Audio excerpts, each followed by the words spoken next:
Here are 4 things that help you to be a good Christian wife. It is a list that can help and also to help you think. So here we go. Number 1, pray. As Christians, we should just do that as a matter of course anyhow, but pray specifically for your husband, for your household, and for your family. Pray for him and how he leads your family, and in his visions and ideas for where he's going to lead your family into. That is number 1.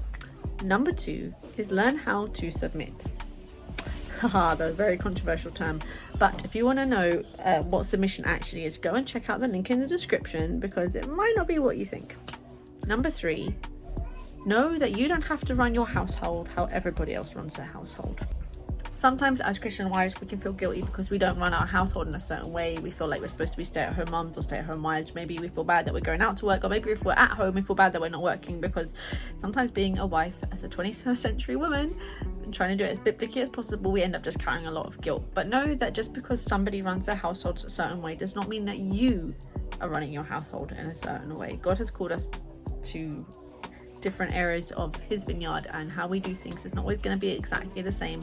For things to think about when it comes to gender roles inside of marriage, go and check out the description again, because we have a video all about that. Number 4, don't think of yourself as a wife as a helpmeet to be a second-rate job.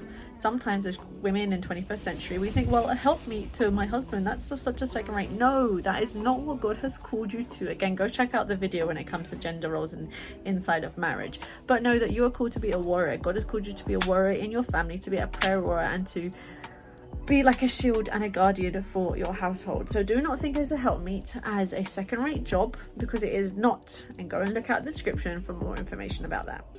So if you want to be a good Christian wife, I do hope these 4 points have just given you a little thing to think about. This is not a big, huge, massive, extensive list. And like with everything in our Christian walk, our marriage and being our role as a wife is also something that we learn how to do, and how we learn how to do it well.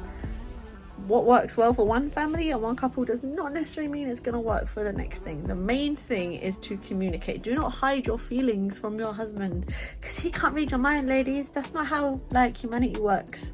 So bonus number 5 is do not think that your husband knows what you're thinking, because he doesn't. And that's not a problem, because God has made men and women very different, and there is nothing wrong with that. That's just how we've been made. And so I hope this video has been helpful for you, and we will see you in the next one, guys. Bye.